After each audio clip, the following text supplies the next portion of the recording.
Imagine yourself in this true story. You're driving down a two-lane highway, returning home from vacation.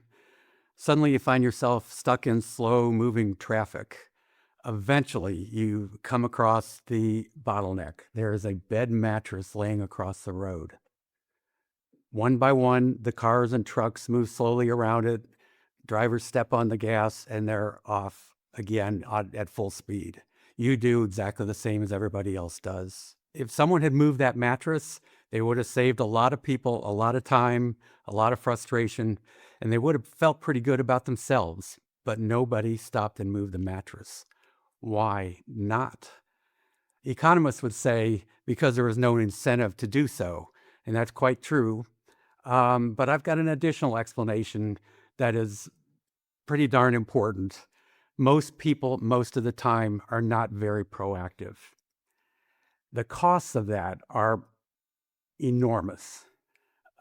Failure to act or failure to act early enough or failure to do enough is a cause, contributes to business failures, economic crises, financial crises, wars, even pandemics, and climate change.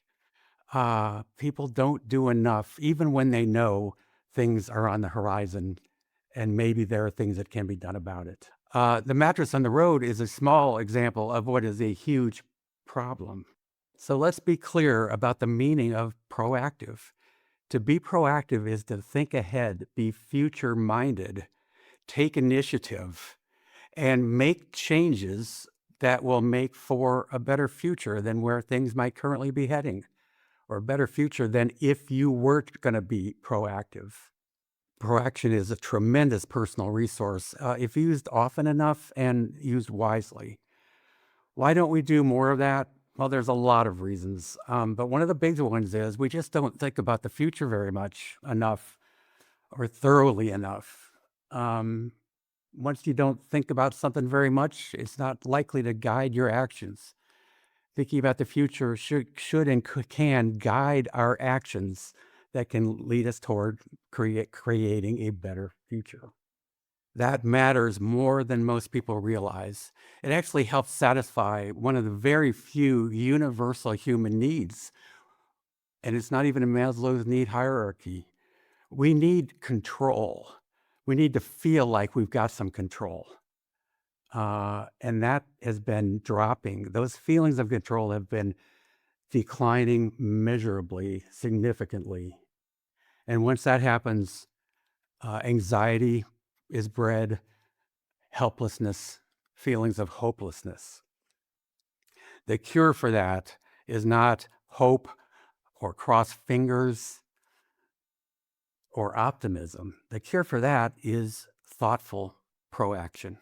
I came to study proaction early in my academic career. I started doing research on it, writing about it.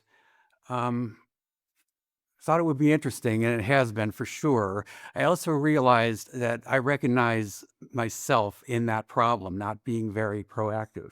I did the initial study on this topic in my field, organizational psychology. Over time, it started getting a lot of attention, and now hundreds of articles have been written about it. Probably thousands of researchers have done work on it, and we've learned a heck of a lot about the net benefits of behaving proactive.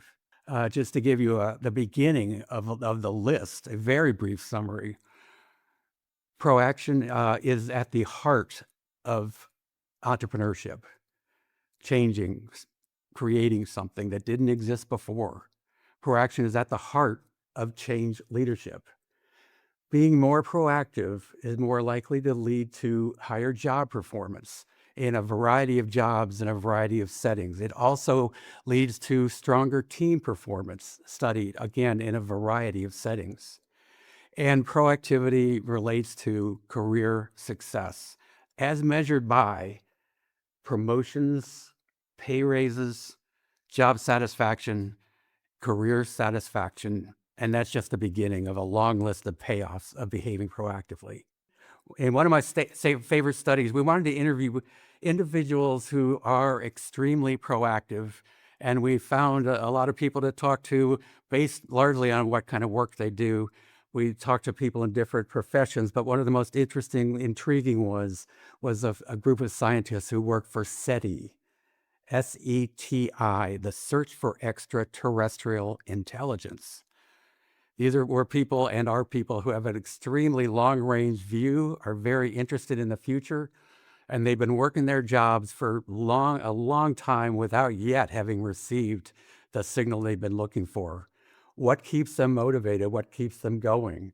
One of the recurring themes was their vision of a longer term future, what could lie ahead, and how they might be able to contribute to finding knowledge that could benefit them in their careers, of course, but also other people, also society as a whole.